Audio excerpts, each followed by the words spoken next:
వైఎస్ఆర్సీపీ నాయకులైన బాలినేని శ్రీనివాసరెడ్డి గారు అక్కడ ఏకరువు పెట్టిన అంశాల గురించి మీకు కొన్ని నిజాలు చెబుదామని.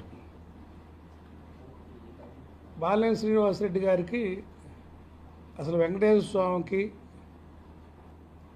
పిఠాపురం అమ్మవారికి మహత్యం ఉందని నమ్ముతున్నాడో లేదో మాకు అర్థం కావట్లేదు. కానీ వెంకటేశ్వర స్వామి సాక్షిగా వాళ్ళ పేర్లు చెప్పి అబద్ధాలు చెప్పటం చాలా ఘోరమైన తప్పని ఈ సందర్భంగా తెలియజేస్తున్నాను. ఎందుకంటే బాలినేని శ్రీనివాసరెడ్డి గారు ఎవరికన్నా అసూయతోటో కీడు కోరతారేమో కానీ మేము ఆయన్ని కీడు కోరట్లా. ఎందుకంటే ఆయన దేవుడి మీద ప్రమాణాలు చేసి నేను అవినీతి చేయలేదనటం, అమ్మవారి సాక్షిగా మళ్ళీ అక్కడికి పోయి, ఇక్కడ వాళ్ళకి అందరికీ తెలుసునుక ఆయన ఓట్లన్నీ అందరికీ అర్థమవుతాయి, అక్కడికి పోయి అమ్మవారి సాక్షిగా అని చెప్పి ఆ గద్గద స్వరంతో ఊగిపోతా మా నాయకుడిని ఎట్ట గెలుస్తాడో చూస్తానంటాం. జగన్మోహన్ రెడ్డి గారిని గెలుపోవటం వల్ల నిర్దేశించే శక్తి బాలినేని శ్రీనివాసరెడ్డి గారికి ఉందది ఆయన అర్థం చేసుకోవాలి. తర్వాత చాలా సందర్భాల్లో మేము పార్టీలో అందరికీ తెలుసు, పార్టీలో ఉన్న నాయకుడి పట్ల ఎందుకులే తక్కువగా చేయటం అనే ఉద్దేశంతో కలిసి తిరిగి దవక్కన మాట్లాడకూడదనే మొహమాటంతో మాట్లాడకపోతుంటే ఆయన అబద్ధాలు కొనసాగుతూనే ఉన్నాయి. ఆయన రాజశేఖర రెడ్డి గారికి నా బంధువుని, ఆయన పెట్టిన భిక్ష అంటున్నాడు. రాజశేఖర రెడ్డి గారికి మీకు మధ్య ఇంకేమీ లేదా? రాజశేఖర రెడ్డి గారు మీకు ఏ విధంగా బంధువయ్యాడు? వైవి సుబ్బారెడ్డి గారి చెల్లెల్ని మీరు చేసుకున్నందువల్ల బంధువయ్యాడు. వైవి సుబ్బారెడ్డి గారు నీకు టికెట్ ఇప్పడానికి ఎంతమంది కాళ్ళు గడ్డలు పట్టుకొని ఉంటాడు? అది ఆయన తెలుసు. ఆయన బయటికి చెప్పలేక ఎవరు ఆత్మీయులేని మా బొట్టులు కొంతమంది చెప్తుంటారు. ఎంతమందిని ఆయన బతిలాడుకుంటే ఒంగోలు లాంటి టికెట్ నీ దాకా వచ్చింది. వాళ్ళు మాకు వచ్చే అవకాశాలు కూడా వద్దు, మా చెల్లెల్ని ఇచ్చాం, బాధపడుతున్నాడు ఏదో ఇక నువ్వు పెట్టే బ్లాక్ మెయిలింగ్ అంతా వాళ్ళు లొంగి రాజశేఖర రెడ్డి గారిని ఆయన పర్సనల్గా బతిలాడుకొని ఇంకా ఆ రోజు జిల్లా నాయకులందరినీ, మాగుంట కుటుంబాలని వీళ్ళందరినీ రిక్వెస్ట్ చేసుకొని టికెట్ ఇప్పించుకుంటే రాజకీయాల్లోకి మీరు రావటం జరిగింది. తర్వాత త్యాగం చేశానని ఆయన క్లెయిమ్ చేస్తూ ఉన్నాడు పార్టీలో. మంత్రి పదవిని తృణప్రాయంగా త్యాగం చేశాను జగన్ గారి కోసమని. అమాయక జనానికి చెప్తే నమ్ముతారు కానీ జగన్ గారికి తెలియదా నువ్వు త్యాగం చేసింది లేనిది? రాజశేఖర రెడ్డి గారి మరణం తర్వాత ఇద్దరే వ్యక్తులు రాజీనామా చేసింది పార్టీకి. ఒకటి కొండా సురేఖ, రెండు పిల్లి సుభాష్ చంద్రబోస్. మీరు రోషి గారి ముఖ్యమంత్రికి ఉన్నంతకాలం మీరు మంత్రిగా కొనసాగారు. తర్వాత మంత్రివర్గం మారి కిరణ్ కుమార్ రెడ్డి ముఖ్యమంత్రిగా బాధ్యత తీసుకునేటప్పుడు కొత్త క్యాబినెట్ని ఎన్నుకుంటారు.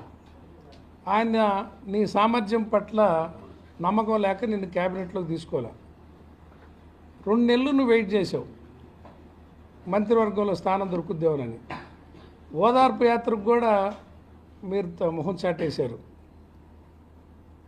ఇక ఎట్లాగో మంత్రి పదవి రాదు కదా, జగన్మోహన్ రెడ్డి గారి దగ్గర కూడా వెనకబడతామని చెప్పి అప్పుడు మీరు పార్టీలోకి వచ్చి తిరుగుతా జగన్మోహన్ రెడ్డి గారి కోసం త్యాగం చేశానని చెప్పటం పెద్ద అబద్ధం. ఇవన్నీ నిజాలు చెప్తా అంటే నిజం చెప్పేవాడు ఎవరు? నేను నిజాలే చెప్తున్నాను చెప్పడు. అమ్మవారి సాక్షిగా, అయ్యవారి సాక్షిగా అని ఎవరు చెప్పరు. బిడ్డల సాక్షిగా, మనవాళ్ళ సాక్షిగా అని ఎవరు. ఎందుకు? అసలు నీ క్రెడిబిలిటీ ఉంటే నువ్వు చెప్పే మాటే జనంలో వింటారు కదా. కొడుకు మీద ఒట్టేసుకోవటం, మనవడి మీద ఒట్టేసుకోవటం, ఆఖరికి ఒట్లు సరిపోవని సాక్షాత్ వెంకటేశ్వర స్వామి మీద ఒట్టేసి నేను అవినీతి చేయలేదంటాం. మీ నాన్నగారి ఆస్తులు కొంజేడులో 1 ఎకరం కూడా అమ్మినట్టు మేము ఆ గ్రామంలో కనుక్కుంటే చెప్పలా. 1 ఎకరం కూడా అమ్మినట్టు ఎవరు కొంజేడు గ్రామస్తులు చెప్పట్లా. మరి మీ నాన్నగారి ఆస్తులు అమ్మి రాజకీయాలు చేస్తే అసలు నువ్వు చేసిన రాజకీయాలకి మీ నాన్నగారి ఆస్తి ఎన్నిసార్లు అమ్మాలి? ఇన్నిసార్లు 5 సార్లు ఎలక్షన్ చేసావు. మీ విలాసాలకి స్పెషల్ ఫ్లైట్లు పెట్టుకొని రష్యా పోయి పేకాటాడే శక్తి నీకు వచ్చిందా మీ నాన్నగారు ఆస్తితోటి? గోవాలో, శ్రీలంకలో క్లబ్బుల్లో మీరు ఆడే కోట్ల రూపాయల ఆటలకి మీ నాన్నగారు ఆస్తి ఒక్కరోజు సరిపోద్దా? మీరే చెప్పారు కదా, నాకు క్యాసినోకి వెళ్తానని, పేకాట ఆడతానని, ఇంకా చాలా విలాసాలకు నేను లగ్జరీగా ఉంటానని మీ మాటల్లో మీరే చెప్పారు. సౌమ్యుడిని అనుకుంటారంటాడు. మీరు సౌమ్యుడని మీకు మీరు సర్టిఫికేట్ రాసుకుంటే అట్టవాసు గారు ఈ ఒంగోలులో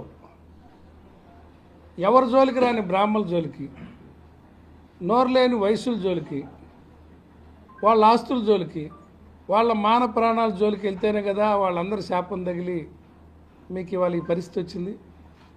ఇది మీరు తెచ్చుకున్నదే కదా. ఈ జిల్లాలో ఎంతమందిని ఉన్నది 12 సీట్లు, 12 సీట్లకి ఎంతమంది అభ్యర్థులను మీరు ప్రోత్సహించేవాళ్ళు? ఇది అందరికీ తెలుసు కదా, అనుభవించిన వాళ్ళందరికీ. ఒక్కో నియోజకవర్గంలో 5 నుంచి 10 మంది అభ్యర్థుల్ని ప్రోత్సహించి గ్రూపులు పెట్టి వాళ్ళ దగ్గర మీరు ఏమేమి ప్రలోభాలకు లొంగారో అన్నీ డీటెయిల్గా మీరు చెప్తా ఉన్నారు కదా జగన్ గారి గురించి. అది చెప్తే వాళ్ళందరూ చెప్పాలని ఎదురు చూస్తున్నారు పాపం. ఇప్పుడు దాకా కలిసి తిరిగాం, అందరం కలిసి తిరిగాం, మాట్లాడటం ఎందుకని ఒక సంస్కారంతో నాయకులందరూ నీతోటి మాట్లాడని ఎందుకులే అని వదిలేసి కూర్చుంటే మీరు అధినాయకుడి మీదే మాట్లాడి ఆయన్ని గెలుపునే మీరు ఆయన గెలుపోవటం వల్ల మీరు శాసిస్తారన్నప్పుడు ఇక మాట్లాడటం తప్పదు. తర్వాత మీరు ఇక రాజకీయ నాయకుల జీవితాలతో ఆడుకోవటం కాకుండా భూములు మన హయాంలో ఈ ఒంగోలులో సిట్ వేస్తే ఆ సిట్టుని మీరు ప్రయత్నం చేయలేదు ఆపడానికి. ఆ సిట్టు ముందుకెక్కడికి వెళ్తుందోనని ఎస్పీ గారిని బలవంతం చేసి ఎన్నికల టైంలో ఆ ఎస్పీ గారిని మార్చింది మీరు కాదా? నోరు లేని వాళ్ళ ఆస్తులు మీ చుట్టూ ఉన్నోళ్ళు ఇన్వాల్వ్ అయ్యారని, వాళ్ళ ఆస్తుల్లో జోక్యం చేసుకున్నారని మీ మీద ఒత్తిళ్ళు వస్తే మీ దాకా వస్తే ఏమన్నా ఎందుకో మీరు కంగారు పడలేదా? తర్వాత ప్రతిపక్షంలో ఉన్న వాళ్ళని బూతులు తిడతా అదే జన సైనికుల మీద, అదే కూటమి నాయకుల మీద మీరు కేసులు పెట్టి వాళ్ళందరినీ హెరాస్ చేసి ఈ ఒంగోలులో ఇప్పుడు వాళ్ళ కాడికి పోయి వాటాలు అడుగుతారే. పవన్ కళ్యాణ్ మీకు వాటాలు ఇవ్వాలా? మీరు ఏం పార్టీకి పనిచేశారని వాళ్ళ పార్టీకి పోయి మీకు వాళ్ళు వాటాలు ఇవ్వాలా? అక్కడ నవ్వుకుంటున్నారు మీరు మాట్లాడుతుంటే. స్టేజ్ మీద కూర్చున్న జన సైనికులు అందరూ, ఆ వీర మహిళలు, వాళ్ళందరూ నవ్వుకోవటం మీకు అర్థం కావట్లేదా వాసు గారు?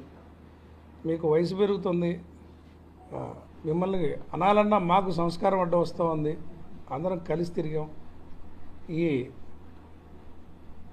రాజశేఖర రెడ్డి గారి కుటుంబంతో, వైవి సుబ్బారెడ్డి గారి బంధుత్వంతో మీరు ఎదిగి వేల కోట్ల సామ్రాజ్యాన్ని మీరు సృష్టించుకొని మీ వియంకుడు ఊరు మీ బినామే కదా.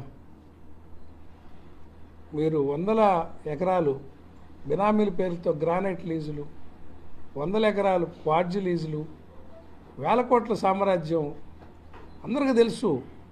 ఎంక్వైరీ చేయమని అందరి మీద ఎంక్వైరీ ఎందుకు? మీ మీద ఎంక్వైరీ వేస్తారనే కదా మీరు పార్టీ మారింది.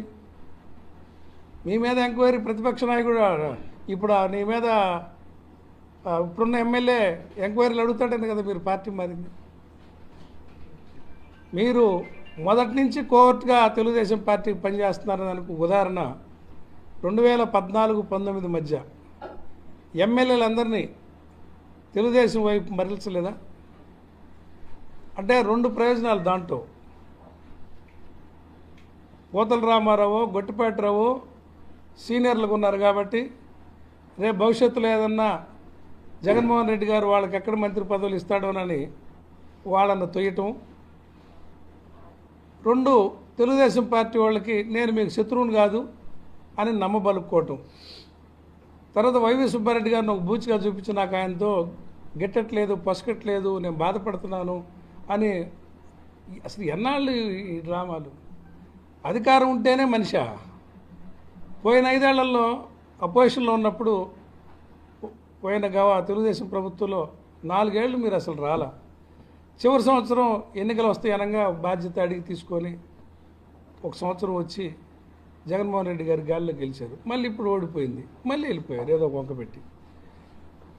అంటే ఒక రాజకీయ నాయకుడు కష్టమైన నష్టమైన నువ్వు నమ్ముకున్న సిద్ధాంతాన్ని బట్టి ఉండాలా.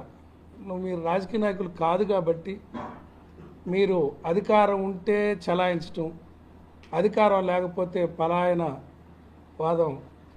పలాయనం చెందటం ఇది మీకు మంచిది కాదు. మీ అంత మాత్రపోళ్ళు మీరు అధికారం లేకపోతే పారిపోయి మీరు జగన్మోహన్ రెడ్డి గారు లాంటి యోధుడిని నేను ఓడిస్తానంటాం, ఎట్ట గెలుస్తాడో చూస్తానంటాం అనేది చాలా మీకు మించిన మాటలుగా నేను అంటూ సెలవు తీసుకుంటున్నాను.